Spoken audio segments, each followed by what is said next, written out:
아이팟, 전화기, 인터넷 통신 기기. 이건 세 개의 기기가 아닙니다. 하나의 기기입니다.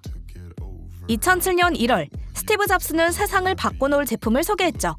알루미늄과 유리, 그 사이를 잇는 정교한 곡선. 가장 얇고 가장 빠르며 가장 단단한 형태로 스마트폰의 상식을 뒤엎고 정의까지 바꿔버린 이것. 직사각형 안에 담긴 혁신의 시작. 아이폰과 눈 맞아볼까요? 과거 휴대폰은 작은 화면에 키패드가 빼곡하게 자리했고 전화를 걸거나 기능을 찾으려면 번거로운 단계를 거쳐야 했습니다. 2008년 한 인터뷰에서 잡스는 이렇게 말했죠. 우리 모두 휴대폰은 있었지만 정말 쓰기 싫었습니다. 너무 불편했어요. 이런 불만을 안고 있던 2004년, 마이크로소프트가 태블릿 PC로 노트북을 대체하겠다며 시연회를 열었는데요. 행사에서는 스타일러스 펜을 이용한 입력 방식을 강조했지만 잡스는 이를 보며 펜보다 손가락이 훨씬 자연스럽다고 생각했습니다. 이후 애플은 터치 기술로 잘 알려진 핑거웍스를 인수해 화면 전체를 인식하는 멀티터치 센서와 이를 해석하는 소프트웨어 개발의 속도를 높였는데요. 원래 목표는 태블릿 제작이었지만 프로토타입을 직접 사용한 잡스는 멀티터치 기술을 태블릿보다 음악, 통화, 웹을 한 손에 담을 수 있는 휴대폰에 적용하는 편이 시장 가능성이 더 크다고 판단했습니다. 그렇게 퍼플이라는 암호명의 아이폰 프로젝트가 본격적으로 시작됐고 잡스와 그의 팀은 제품을 정의할 핵심 경험을 고민했죠. 그중 하나가 아이폰의 상징이 된 밀어서 잠금 해제였는데요. UI 디자이너 바스 호딩은 당시 잡스는 모든 동작을 한 손가락으로 가능하게 하라고 거듭 강조했다고 회상했죠. 한편 당시 휴대폰은 통신사가 메뉴와 앱까지 모두 통제해 제조사가 원하는 기능을 자유롭게 넣을 수 없었습니다. 잡스는 미국 최대 이동통신사 중 하나인 AT&T와 독점 파트너십을 맺어 애플이 원하는 UX를 구현할 자유를 확보했죠. 밀어서 잠금 해제 외에도 비주얼 보이스메일, 풀 브라우징 등 이렇게 아이폰은 스마트폰의 기능을 확장하는 동시에 사용 경험의 기준을 완전히 새로 세웠습니다. 아이폰은 감각적이다 라는 공식을 만들어낸 또 다른 주역, 조너선 아이브의 이야기를 해볼까 합니다. 애플 전 최고 디자인 책임자로 일명 조용한 디자인의 선구자죠. 그 의미는 첫 아이폰을 살펴보면 알 수 있습니다. 퍼플 프로젝트에서 개발 중이었던 휴대폰의 디자인은 알루미늄 케이스 안에 유리 스크린을 넣는 방식이었습니다.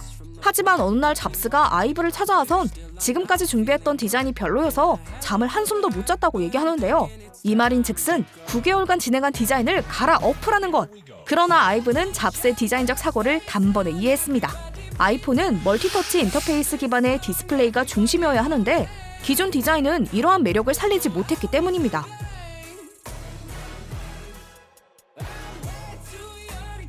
그렇다면 결국 처음으로 되돌아간 프로젝트엔 어떤 변화가 있었을까요? 첫 번째, 아이폰은 불필요한 것을 없애고 손에 쥐는 순간 바로 사용할 수 있도록 모든 곡선과 비율로 설계됐습니다.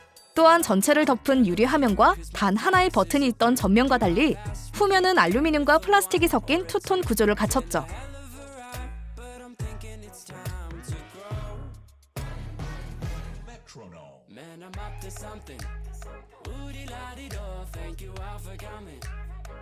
그 다음 나온 3GN, 3GS는 조금 더 부드러워졌습니다.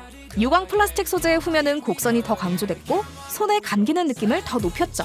이때부터 아이폰이 전 세계로 확산되면서 아이브는 사용자마다 조금씩 다른 손의 모양과 움직임까지도 고려하기 시작했습니다. 2010년 아이폰 4는 이전과 전혀 다른 분위기로 등장합니다.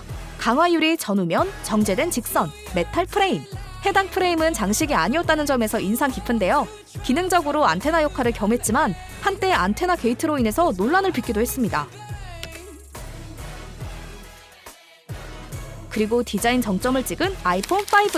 더 길어진 화면, 더 얇아진 바디, 더 가벼워진 무게가 특징인데요.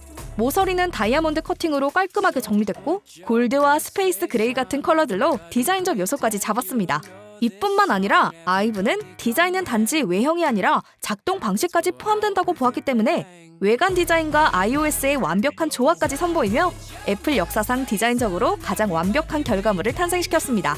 한편 스티브 잡스는 이러한 대작을 보지 못한 채 4S를 마지막으로 2011년 세상을 떠나는데요.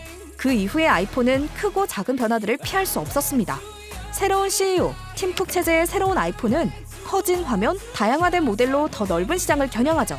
디자인의 시대가 가고 전략가의 시대가 다가온 겁니다. 스티브 잡스가 세상을 떠나고 새롭게 CEO로 선출된 팀 쿡은 2014년 새로운 제품을 소개하기 전 이렇게 말했습니다. 이날은 애플에 있어서 또 하나의 역사적인 날이 될 것입니다. 그의 첫 작품인 아이폰 6의 디자인은 이전의 아이폰과는 완전히 다른 모습으로 대중에게 소개됐는데요. 잡스가 마지막으로 기획한 아이폰 4S의 각진 디자인에서 벗어나 부드러운 유선형의 디자인과 더 커진 화면, 얇아진 두께로 탄생했습니다. 화면이 확장되며 자연스레 제품 자체의 크기도 커졌고 한 손에 쏙 들어오는 4인치 사이즈의 휴대폰에 익숙했던 일부 사람들은 실망감을 드러내기도 했죠. 하지만 이 시리즈는 전 세계 약 2억 2천만 대가 판매되며 애플의 베스트셀러에 등극합니다.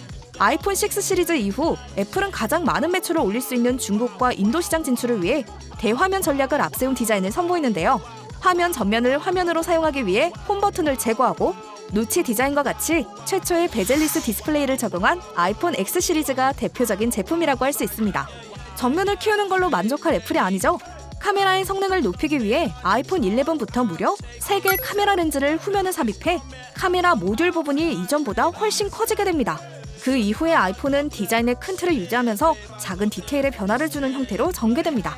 아이폰 4를 연상시키는 알루미늄 프레임의 각진 디자인을 아이폰 12에 적용하거나 화면의 몰입도를 높이는 것에 주력하던 경쟁사와 흐름을 맞추기 위해 아이폰 14 프로부터는 아이폰 X부터 도입했던 노치 디자인을 없애버리는 전략적 선택을 하기도 합니다. 곧 출시될 아이폰 17은 카메라 모듈 배치를 비롯한 패널 디자인이 전면 교체되는 또 하나의 파격적인 변신이 예고되어 있는데요. 제품으로 미학을 표현했던 스티브 잡스와 다르게 전략을 담아내고 있는 팀 쿡의 애플. 과연 이번에는 어떤 전략이 담겨 있을까요?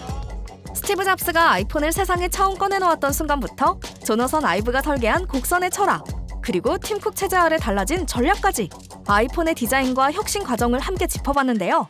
아이폰 에어, 대대적으로 변화되는 후면 디자인, iOS 26, 그리고 리퀴드 글래스까지 다가오는 애플 이벤트에서 또 다른 혁신이 공개된다고 하니 기대해봐도 좋겠죠?